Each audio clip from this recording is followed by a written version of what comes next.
అబ్బో ఇక్కడ కేజీ చీరలు కొంటే అర కేజీ చీరలు ఫ్రీ అంట. మంగళ్య షాపింగ్ మాల్ కేజీల్లో సేల్, టన్నుల్లో ఆనందం. నమస్తే, వెల్కమ్ టు బాక్స్ ఆఫీస్. నేను సింధు. అక్కినేని నాగ చైతన్య వైవిధ్యమైన సినిమాలు చేయాలని తపిస్తుంటాడు. ఏ మాత్రం కథలో కొత్తదనం ఉందనిపించినా ఓకే చెబుతుంటాడు. అయితే ఓ యంగ్ డైరెక్టర్ చైతుతో సినిమా చేయాలని 5 కథలు చెబితే ఆ 5 కథలను రిజెక్ట్ చేశాడట. ఆ 5 4 సినిమాలు సక్సెస్ అయ్యాయి. 5వ సినిమా ప్రస్తుతం వేరే హీరోతో ప్లాన్ చేస్తున్నాడు ఆ డైరెక్టర్. ఇంతకీ ఆ డైరెక్టర్ ఎవరు? చైతు రిజెక్ట్ చేయడానికి కారణం ఏంటి?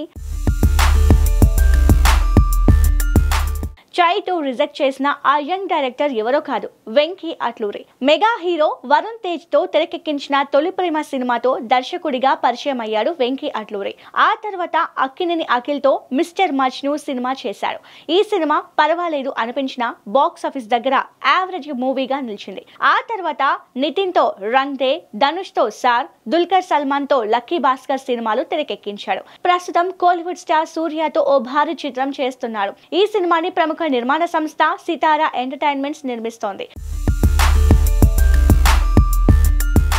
అయితే వెంకీ అట్లూరి నాగ చైతన్యతో సినిమా చేయాలి అనుకుంటున్నాడు, కానీ కుదరడం లేదు. 1, 2 కాదు, ఏకంగా 5 కథలు చైతన్యకి చెబితే నో చెప్పాడనే విషయం ఇప్పుడు బయటకు వచ్చింది. ఇంతకీ ఆ 5 సినిమాలు ఏంటంటే వరుణ్ తేజ్ తో తీసిన తొలి ప్రేమ, నితిన్ తో తీసిన రంగ్ దే, ధనుష్ తో తీసిన సర్, దుల్కర్ సల్మాన్ తో తీసిన లక్కీ భాస్కర్ తో పాటు ప్రస్తుతం సూర్యతో చేస్తున్న సినిమా కూడా కథ కూడా చైతన్యకు చెప్పాడట.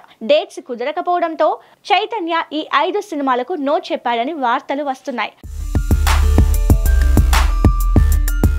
ఒక సినిమాకి డేట్స్ అడ్జస్ట్ అవ్వడం అంటే ఓకే, కానీ 5 సినిమాలను రిజెక్ట్ చేయడానికి కారణం డేట్స్ కుదరకపోవడమే అనేది కరెక్ట్ కాదేమో అనిపిస్తుందని ఇండస్ట్రీలో వినిపిస్తున్న మాట. వేరే కారణం ఏదైనా ఉందా? అందువల్లనే వీరిద్దరి మధ్య ప్రాజెక్ట్ సెట్ కాలేదా అనేది తెలియాల్సి ఉంది. నాగ చైతన్య వెంకీ అట్లూరితో సినిమా చేయాలి అనుకుంటుంటే ఖచ్చితంగా చేయవచ్చు. మిగిలిన సినిమాల స్కెడ్యూల్స్ లో మార్పులు చేసుకుని చేయొచ్చు. లేదంటే కొన్ని రోజులు వెయిట్ చేయించిన వెంకీ అట్లూరి ఆగొచ్చు. మరి వెంకీ అట్లూరి వెయిట్ చేయను, వెంటనే డేట్స్ కావాలి అన్నాడా, లేక ఇద్దరి మధ్య ఇంకేదైనా జరిగిందా తెలియదు. కానీ హిట్ సినిమాలను చైతు రిజెక్ట్ చేశాడనే న్యూస్ మాత్రం వైరల్ అవుతోంది. మరి ఫ్యూచర్ లో చైతు వెంకీ అట్లూరి కాంబో సెట్ అవుతుందేమో చూడాలి.